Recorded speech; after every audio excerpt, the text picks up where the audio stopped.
जब जीव संसार में आता है, पूर्व का किया हुआ पुण्य और पाप साथ में लेकर के आता है। पुण्य के प्रभाव से जीव को सुख संपत्ति प्राप्त होती है, धन वैभव कुटुंब परिवार प्राप्त होता है। पाप कर्म के उदय से जो है वो भी नष्ट हो जाता है। तो पुण्य और पाप का जोड़ा है, कभी पुण्य का जोड़, कभी पाप का जोड़। पाप के बाद पुण्य, पुण्य के बाद पाप। हम जैसा करते हैं वैसा ही हमको मिलता है, वैसे हमको भोगना पड़ता है। बीज जैसे खेत में हमने डाला तो उसी प्रकार की वस्तु वहाँ पर पैदा होगी। इसलिए हमेशा हमें ध्यान में रखना है कि अपने खेत के अंदर अच्छे ही पदार्थ डालना है, जो योग्य हो, उपयोग हो और सभी लोगों के काम में आए। देखिए, आज देश के अंदर एक प्रकार की हलचल मची हुई है। आज 4 तारीख है और आज के दिन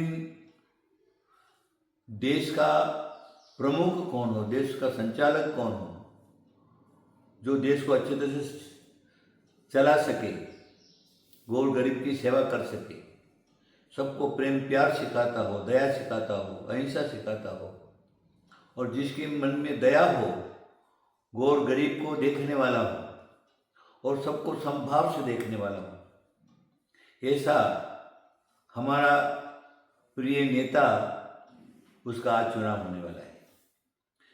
चीज़ें हमारे सामने हैं, पार्टियां हमारे सामने हैं और सभी लोग अपनी अपनी एक आशा लेकर के बैठे हुए हैं कि हम जीतेंगे, हम जीतेंगे, हम जीतेंगे। बहुत अच्छी बात है, ये तो बात है, निश्चित है।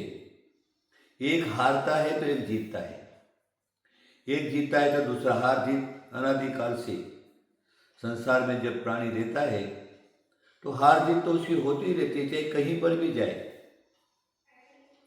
Up down up down up down up down होते रहता है। ये सारा का सारा पुण्य पाप का खेल है। मैं समझता हूँ कि हमें वर्तमान में योग्य प्रधानमंत्री चाहिए,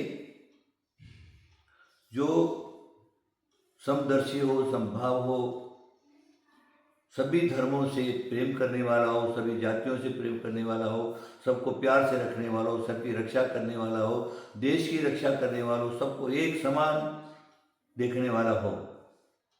ऐसा प्रधानमंत्री की आवश्यकता है। अब चुनाव हो चुका है, वोटिंग हो गए हैं और आज का उसका रिजल्ट आएगा।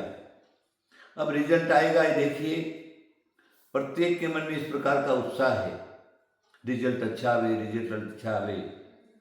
तो अभी रिजल्ट भी और पुण्य के प्रभाव से या पाप के प्रभाव से, जिसके तीव्र पाप कर्म का उदय है, जिसके जीवन में अच्छे कर्म नहीं है, जो पूर्व में अच्छे कर्म नहीं करके आया है, जिसने गौर गरीब को कभी देखा नहीं है, देशवासियों को कभी देखा नहीं है, जिसने दूसरे को सताने का काम किया है, मात्र संपत्ति ही संपत्ति इकट्ठी की है,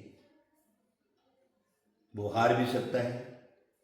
जो इस प्रकार सब प्रकार का ध्यान रखते हुए, सबको एक समान मान करके, और जो कि सबकी रक्षा करना, सबकी सुरक्षा करना, समता से रखना, एक नज़रिए से सबको देखना, इस प्रकार का वर्तमान के भी पुण्य हो और आगे के पहले के भव में भी जो पुण्य करके आया है, उसके हाथ में देश की बागडोर जाने वाली है।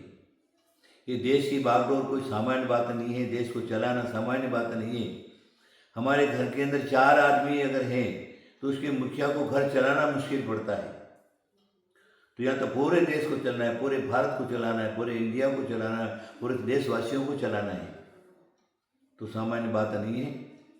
मैं बताऊं, जिसके अंदर ये योग्यता है, पात्रता है, मेरा तो यही कहना है, ऐसे पात्र के हाथ में ही प्रधानमंत्री का पद जावे और हमारा देश उच्च क्वालिटी का हो, अच्छा हो और सारे देशवासी हमारे भारत के ऊपर गौरव करें।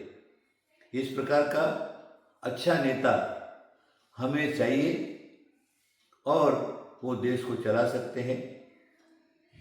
तो मैं तो यही कहूँगा, जो भी आवे, एक तो हारेगा ही हारेगा, एक तो जीतेगा ही जीतेगा, चाहे कोई पार्टी का नेता हो। एक पार्टी हारेगी तो दूसरा पार्टी जो आएगा, तो अब उसमें भी क्या करना है, कभी कभी हार के साथ में भी जीत है। इसलिए हारना सामान्य बात है, जीतना विशेष बात है। इसलिए कर्मयोग से अगर हम हार भी गए तो भी हम देश और देशवासियों की सेवा करना नहीं भूलेंगे, और जीत गए तो आपके हाथ में बागडोर है देशवासियों की, आप उनकी रक्षा अच्छी तरह से करेंगे। मैं आप सब लोगों को, देशवासियों को, सभी धर्मावलंबी को, सभी पार्टी वालों को मेरा बहुत बहुत आशीर्वाद है। समता रखेंगे और समता से ही हार जीत को देख करके और जीत को स्वीकार करेंगे, हार को भी स्वीकार करेंगे, हिम्मत नहीं हारेंगे। इस बार नहीं तो अगली बार। तुम्हारे कुछ कर्म ऐसे हैं जिसके कारण तुम नहीं आए, और जिसके कर्म अच्छे हैं वो आ गया। इसलिए उसमें भी समान भाव रखें, समता भाव रख करके, और जो क्या है देश में किसी प्रकार का कोई भी जो क्या है झगड़े टंटे मारपीट मर्डर आदि वगैरह न हो, और अच्छी तरह से हमारा देश चले। ऐसे जो भी योग्य पात्र हैं उसके हाथ में प्रधानमंत्री का पद आवे। आशीर्वाद आशीर्वाद आशीर्वाद।